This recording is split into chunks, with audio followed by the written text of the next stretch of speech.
Welcome to the Bottom Line with Bob and Kendel Ehrlich. It's an exciting day for us. It's a big time. We have our first guest. We have Sheriff Mike Lewis of Wicomico County in Maryland, and he's doing some great things for our listeners. We're going to talk a little bit about his trip to the border, what's going on, what he saw actually at the border, what's going on, what Texas is doing. And we're also going to talk about the criminal justice system. Reform. What does reform mean to all of us? Well, we're going to tell you. But first, we have to talk about that guy, because this guy is a wonderful friend of the Ehrlichs, has been a friend of ours for many, many, many years, former Maryland State Trooper, very well known, not just locally around the state of Maryland, but around the country as a leader in criminal justice, in police, in politics. You're a politician too, buddy. You know that, right? And I guess I am, Go. And just someone that we see as a go-to person when it comes to crime and punishment. He does a fantastic job. He's aware of everything that's happening, like you said, nationally. He's totally involved in Maryland, really trying to help that legislature, which is a job that we can't even explain to all of our listeners how difficult that is. So, Sheriff, let's just start. Let's just go with, what did you see down at that border? How bad is it? I will say that today I saw numbers now are over 180,000 coming in in 1 month. Please tell us what you saw and what you think some solutions might be. And Mike, just start with how the trip came about and go from there, please. I've been going to the border now for several years, strategizing with other sheriffs and working with individuals to try to make our border more secure. As you well know, without border security, we're never going to have true homeland security. So when President Trump was elected in 2016, we were overjoyed with the prospect that we would now be facing some type of border recognition, recognizing the true problem and the true crisis that existed on the southwest border under the Obama administration. And then when President Trump came on board, he, for once, invited a number of select sheriffs to the White House. And I was very blessed and fortunate to have been one of those selected to be invited to the White House on a number of occasions to not only meet with President Trump, but with his homeland security experts. And we started strategizing on what we could do to better secure our border. And then earlier this year, I went to the border in February, right before all hell broke loose on our southwest border. We all know that occurred on January 20th, following the big announcement by then President-elect Joe Biden, and now President Biden made it very clear that he was going to stop the construction of the border wall. So I went down to our southwest border in February to assess the border situation, and then I went back again in April. Now, why I went back in April is because I was told there was a dire crisis down there. And just to give you some idea, and I want our listeners to understand and listen to this alone, in a 13-day period from April the 1st to April the 13th, our United States Border Patrol apprehended 76,000 illegal aliens in a 13-day period. And they estimated that they only apprehended between 4 and 7% of those who actually came into the United States. And they were in full crisis mode when I went down there. In fact, the Border Patrol wasn't doing anything other than dealing with the illegals who had come into the United States. And the majority of those actually sat down along a thoroughfare where they could be readily identified and picked up by U.S. Border Patrol agents and then whisked very quickly into a processing center. Very few of them, if any, were being sent back when I was down there. Very few of them. In fact, they and their families being put in hotel rooms all up and down the border. The Border Patrol stations alone were shut down. They weren't checking anyone coming in. So, Sheriff, tell our listeners the impact then regarding the drug trade and how incredibly without the resources to deal with that, all the drugs flying through the border, the human trafficking issues coming across. So when you have all those agents in one area just trying to identify people and get them back across the border, not have them come in and do all of that paperwork, then all that illegal activity is going on right then and there. And Mike, also, sort of the predicate for Kendall's question is, stay in Mexico changed. and Without that unleashed everything. So please tell us, things weren't always great with the Trump administration first couple of years. Remember, the caravans were coming up and all that, but stay in Mexico was a diplomatic success. It was working, and then it was undone, and then you have all the issues that Kendel just talked about. Not only was it working, I went down with a U.S. delegation under the Trump administration to address exactly what was going on our southwest border. And we actually met with President Obrador and the Attorney General, Alejandro Manera. And I was one of 19 individuals who met with them. And then we went down to the Sinaloa Valley, where El Chapo reigned for nearly 3 decades. Right. We flew down to the Sinaloa Valley and went into the clandestine labs, where one particular lab, just one lab alone that he had seized 3 days prior to our arrival, was manufacturing 7.2 metric tons of crystal methamphetamine every single week. That is one lab. And that was seized 3 days prior to our arrival. So they had secured it, waited for us to come in and actually assess it, look at what they were actually manufacturing down there. And even the marinas and the Sedinas, who are the Mexican Marines and Mexican Army, don't even go into the Sinaloa Valley because it's much too dangerous, and they lose men and women every time they go in there to work. So that was completely off limits. They secured it prior to our arrival. Keep in mind that while we Americans only make up 7% of the world's total population, 68% of the world's total drugs are consumed in the United States every single year. We Americans are the largest consumers of illegal drugs in the entire free world, and that's because of our wealth. That's because we have money for that disposable income that is needed to buy illegal narcotics. And the Mexican drug trafficking cartels have now assumed all transportation risks from the Colombian cartels, bringing the cocaine, crystal methamphetamine, and heroin into the United States. What Mexico has attempted to do in the last 2 to 3 years, I learned while I was down there, they want to be a one-stop shop. They do not want to rely on the Colombians for cocaine. They are now manufacturing tons of poppy and heroin in Mexico alone. Before, that was all done in Southeast Asia. Some of it was being done in Colombia, but now Mexico is manufacturing their own poppy, their own heroin. They're processing everything in Mexico. And we have a southwest border that is in dire crisis right now. FEMA has been dispatched to our border. You only send FEMA in the event of a disaster. So for the Biden administration to say this is not disastrous, this is nothing new, is an absolute lie. The American people need to know this is the worst we have ever seen it on our southwest border. We are wide open right now to a $420 billion a year industry. And the overwhelming majority of those drugs are being brought to the United States, for the most part, undetected, unmolested, and unabated, because the Biden administration has created this disaster. They've created it. It has been exacerbated, and we have to get it under control. And seemingly, Vice President Harris and President Biden are doing nothing and have done nothing to address this enormous issue that's affecting the United States of America every day.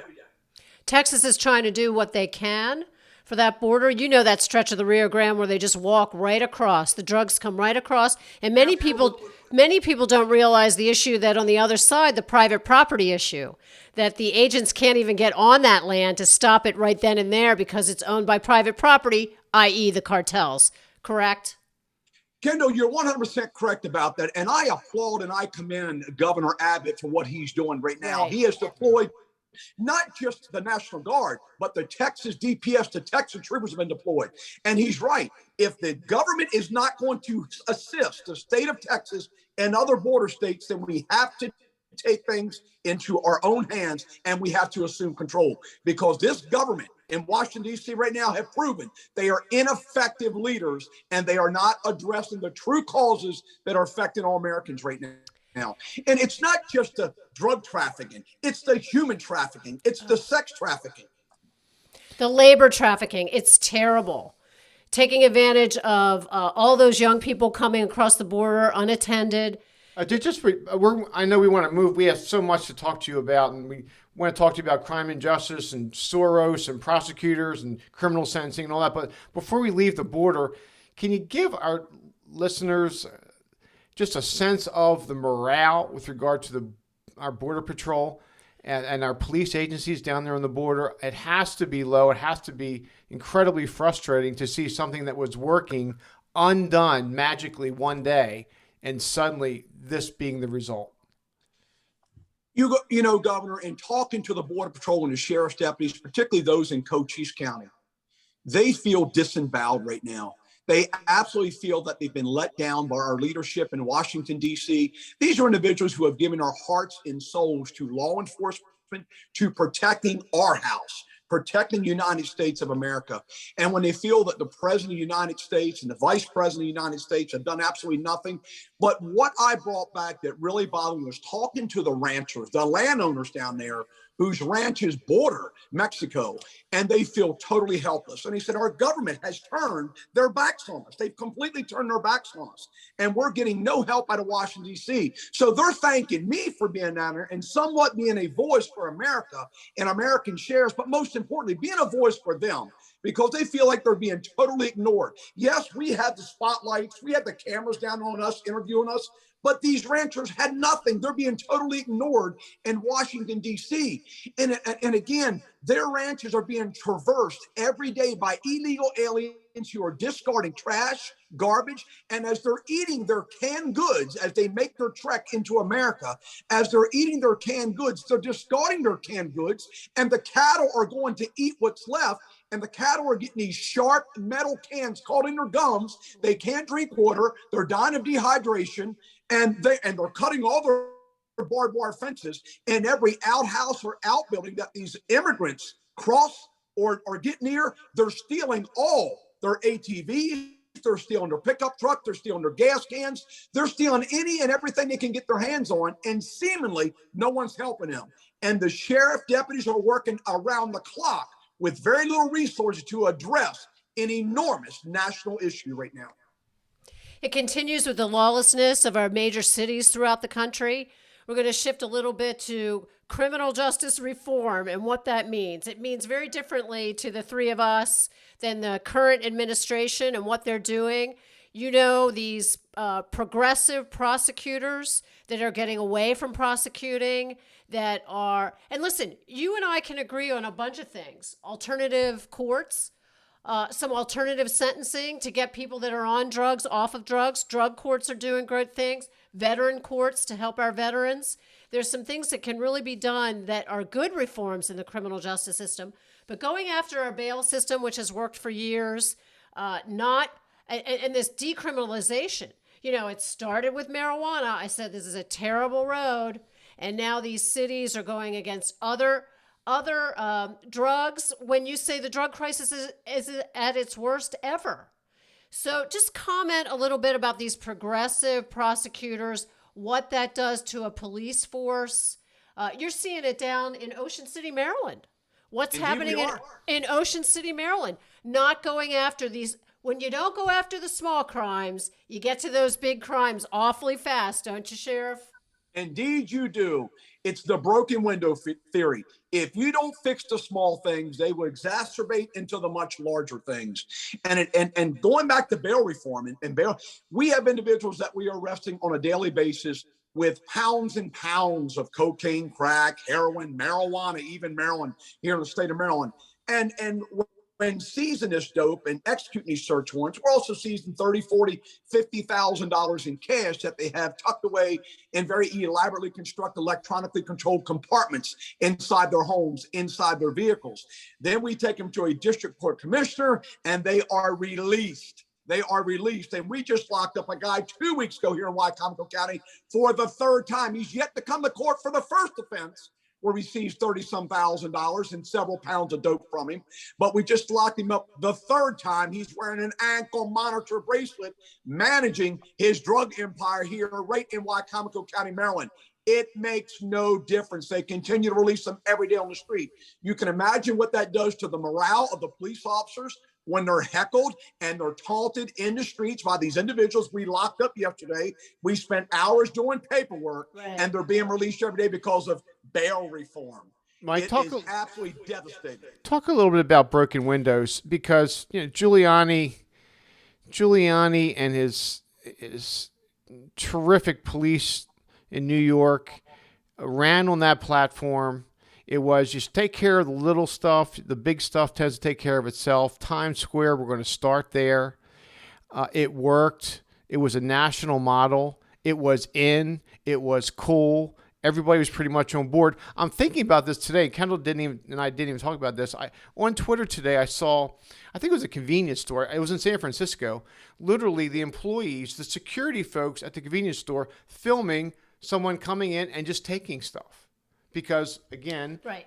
they're not prosecuting. Allowing theft to be okay now. You know what that does. They just run over property crimes now. No big deal. Someone has spent their life building a store, helping the community, doesn't want their goods stolen, and we're not there to protect. I mean, it's the Wild West, as far as I can tell. It is the Wild West. And, Governor, you said it a while ago, Kendall, and you just built on it a little bit. I can tell you right now that property theft crimes that are occurring right now aren't being addressed in the urban areas across this country. Look at Baltimore City. One has to look no further than Baltimore City when you have a prosecutor in Baltimore City says, I will not prosecute trespassing, disorderly conduct, assault on a police officer, fair to obey a lawful order. I will not prosecute drug crimes. I don't care how much they've got.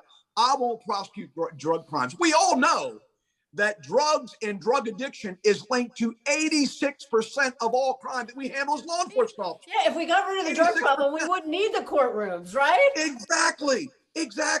We've got to get back to the basic fundamentals of policing. They have absolutely diluted law enforcement as I once known it. And I've been doing this. I'm in my 38th year and I still love my job as much as I ever did, but I'm committed to protecting this house, my house. And as the incoming president of the Maryland Sheriff's Association, I intend to become much more vocal in Annapolis this year. I recognize that it's important. Our listeners, our viewers need to know, if you don't get involved, if you don't run for the small local elections, the city elections, the county elections, the state elections, we're never going to change things. You can't sit back and watch what's going on in this country without being incensed. Any law-abiding American knows we need the rule of law in this country. And through that Sheriff's Association, is there a website? Can people follow what's happening? I know you did incredible work here in Maryland in the legislature, trying to support the police officers, battling that very liberal legislature. If you could just give our listeners some pointers about how they can help. We have a lot of negative information coming in and a lot of negative news. So we want people to be informed about how they can participate and where that is. So let us know what you're doing so they can know. Kendall, I want our viewers and our listeners to know that it starts with your local elected delegation. You have delegations in every city, every county. You start with your elected state delegates, whether it's a delegate, whether it's a senator, and of course we have U.S. senators here in the state of Maryland as well. But start with your local elected officials first, and that includes your elected sheriff. People, don't forget who your sheriff is in your respective county.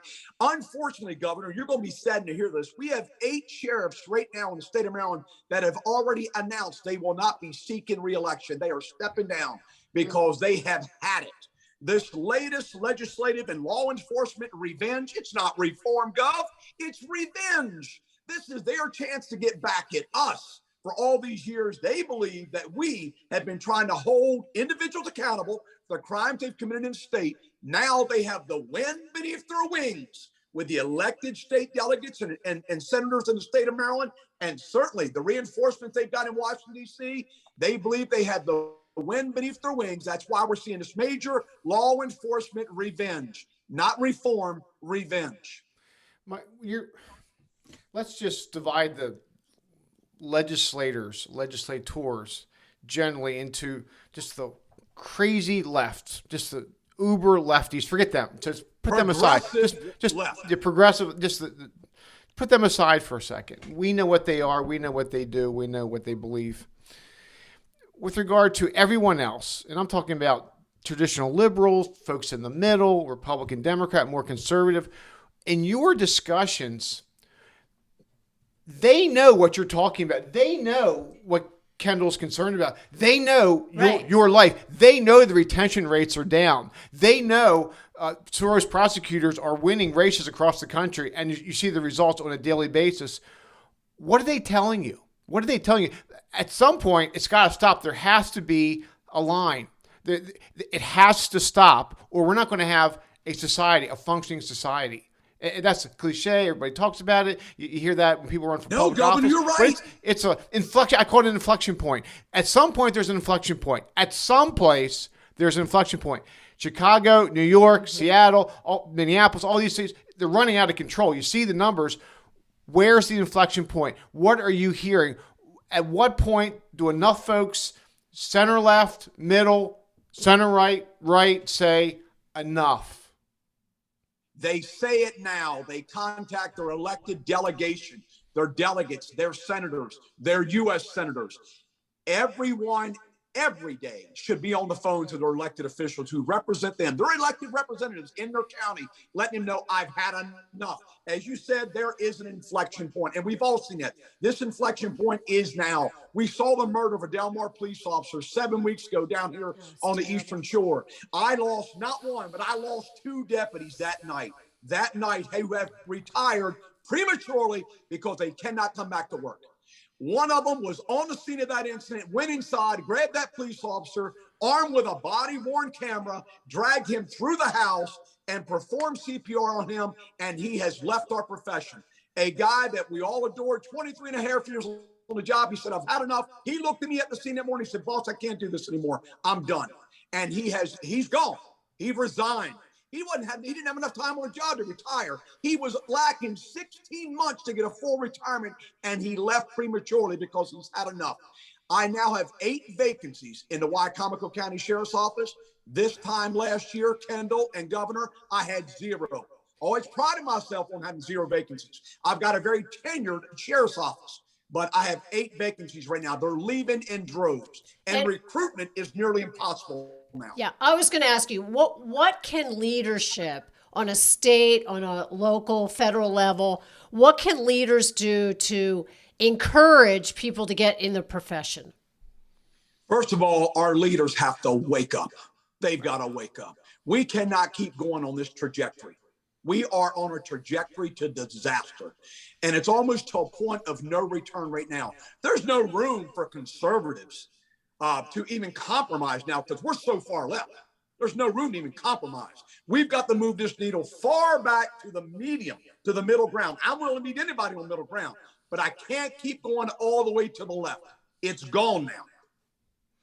So is it more money? Is it more protection? Are you having any ability to talk to legislators to say, hey, don't you realize we're not going to have police? Or they don't care? You know, my local county commissioners, we call them county councilmen and women. I was speaking before them just today, 7 of them, on a collective bargain agreement for my deputies. Greater pay, greater steps. And we talk about trying to incentivize what we do to bring deputies in. I'm working harder than I ever have to try to recruit good men and women to come into our profession. Just sat down with a mom and her son last week here in my office. That's the beautiful thing about being sheriff. I can bring individuals in one-on-one to tell them why I'm excited about coming to work every single day. And it's hard. It's hard after 30 years, but I still do it because I know my county needs protection. This state needs protection. We need good men and women coming on this job in this profession. I have 2 questions for you. One, how do you explain qualified immunity to the typical layperson and why that's so important and why it's so dangerous? We see these legislatures moving against any absolutely brand of immunity. Here's a prime example. If I stop a car for a speeding violation and I write the individual a ticket for traveling 75 miles per hour in a posted 55, and they thought that I was having a bad day and they didn't like my attitude, and they said, you know what, I'm going to sue the sheriff's office. This wasn't right what happened to me. And I have qualified immunity. If I was the sheriff's deputy who made that traffic stop, I have qualified immunity, and the county and the state will represent me in what's deemed to be a frivolous lawsuit. However, Gov, if I walk up to that guy and say, hey, man, I don't like Chevrolet trucks and you're driving a Chevrolet today, and I punch him right in the face, qualified immunity doesn't even cover me. I'm on my own anyway. Right. I'm on my own anyway. Qualified immunity wouldn't cover me anyway. I'm going to be on my own because what I did was wrong. It was a criminal action, and I deserve to be held accountable. Outside the scope. Qualified immunity, all it does is protect our men and women from frivolous lawsuits. Right. Frivolous lawsuits. Good faith. They need to know that they can go out there and do their job, and as long as they act in good faith and within policy and procedure, they're going to be protected and represented by legal counsel free of charge. But if I commit a criminal act by punching somebody in the face because I didn't like the truck they were driving, or smacking them upside the head because I don't like the way they looked at me, that's a criminal act, and I'm going to be on my own anyway. Yeah. If you remove qualified immunity, why would any deputy go to work if they're not going to be covered? Absolutely. Absolutely. As long as they're doing what's right. Now, second issue, both of us, you've testified in front of the legislature for many years. I was a member of the Maryland legislature in the 80s, 1980s. I don't look that old, do I? No, you don't. Thank you, dear. So part of, and we had all jurisdiction over crime and punishment, and a major piece of that jurisdiction was victims' rights. Absolutely. Victims being part of the process. Mrs. Prosecutor here, Mrs. Public Defender here has lived both sides of that, right? Right. Having victims have their say in the courtroom. And it's important. They've been through this traumatic event. It seems like none of the system supports them at all anymore. Well, from what we see, and by the way, today, Washington Times, this is all in the context of immigration, but the point is still relevant. Immigrants, crime victims, demand say in deportation rules. They're being shut out. The folks who are victims of crime, of illegal migrants in the first place, but just more generally about crime, punishment, and victims, Kendel and I just see, and you're living it, that for some reason, we know the reason, victims are getting cut out of the process. They're not cool anymore. No one does. CBS doesn't do any more profiles of victims. They're not in, it appears. You are 100% accurate in what you just said. Every single day, our victims' rights are being evaporated. Victims have no voice. They have no rights. I'm the victim's voice in this county. I'm the victim's voice in Annapolis. But you and I both know at the state level, victims have no rights anymore. All the rights are for the criminals who are committing crimes. You and I, we see that every single day. The criminals have by far more rights than our victims and it's crazy. It's completely backwards right now. Yeah, it ends in chaos. That ends in chaos. Tell us about the PAC that you're involved in and how people can help that as well. You know, Sheriff Mark Lamb of Pinell County, Arizona, has been a friend of mine for many years. I met him in Washington, D.C., met him at the White House, quite frankly. And I met him and Sheriff Mark Daniels, Cochise County, Arizona, and Pinell County, Arizona sheriffs. And like most Americans, we want to restore God in our everyday lives, the Constitution in our everyday lives, and the rule of law in our everyday lives. Without those three right there, we don't have a country. We truly don't have a country. And we had a lengthy conversation about what we could do about it. And we decided to start a new political action committee called Protect America Now. And if you go to Protect America, if you all one word, Protect America Now right now, it will come up, our website will come up. There are videos on there of myself, of Sheriff Lamb, and other sheriffs across the country, Sheriff Wayne Ivey, Brevard County, Florida, Sheriff Tony Childers out in Livingston County, Illinois, Sheriff Tom Hodgson up in Bristol County, Massachusetts. But we all came together because we were tired of what we have seen happen in the last several months alone since Biden was sworn in. And we have no choice but to stand up and let our voices be heard with this new organization called Protect America Now. And when we see these injustices and these inequities, we have already been going to different places within the country to speak out against these. And one of them, quite frankly, is out in Frederick County, Maryland, where Sheriff Chuck Jenkins is under the microscope right now because of his 287G program. And all he's trying to do is hold illegal aliens accountable when they commit crimes in his county. And they what a radical position in his county.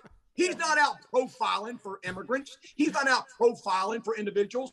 He's simply doing his job. And when they do encounter an illegal alien, they notify the federal government like we're all supposed to do. That's how these relationships and partnerships are supposed to work. So, Sheriff, do you have anything else that you think our listeners need to know about what's happening out there, particularly through the border? I want our listeners to know that even though the border is about 3,000 miles from here, what's crossing the backyards of those ranches today is in the front yards of Marylanders. Within 48 hours, it's right here in our front yards. Within 48 hours. This is why it's so important that we get involved. Every state in the United States, all 50 states, they are border states, all of them, because we're all dealing with a huge influx of illegal immigration. If we don't get it under control, this country's doomed. Kendel and I like to end shows on an up note because there's so many down notes these days. So your organization, great things. We recommend it very highly. We're going to have a new website coming out, so we're going to put that information out there on there as well, so people can contribute to that and help your efforts. And we are so proud to know you and to know that you're out there on the front line, helping to protect not just your county, this state, but get involved in national issues as well. We're really honored to know you. And you have to feel also better about the fact that some of these Soros prosecutors are now being exposed. I mean, it's now a national story. And you see recall in L.A., a recall election. Oh, we would never see that in L.A. How about it's L.A.? So again, we try to again, not get everybody depressed because the news is so relentlessly depressing every day during this era. But you're doing great stuff. Other professionals are doing great stuff. Again, inflection point. Is it now? We hope you're right, my friend. We hope you're right. We love you. We thank you for your former Maryland State Trooper, a great friend of the Ehrlichs, a great friend of every Marylander, a great friend of every citizen of the United States. This guy, Mike Lewis, we really appreciate you coming on our show this week, my friend. And please, everybody, continue to follow us on Apple Podcasts and Spotify, and on Twitter at EarlBottomLine, at Bob_Ehrlich, and at Kendel Ehrlich. Thanks, everybody, for listening. Thank you, Mike Lewis, and we're going to get this information out. Godspeed. Thanks so much. Love Thanks, you both. pal. I salute you both for what you're doing. Keep your voices strong, and I'm right there with you. Love you back. Thank you, sir.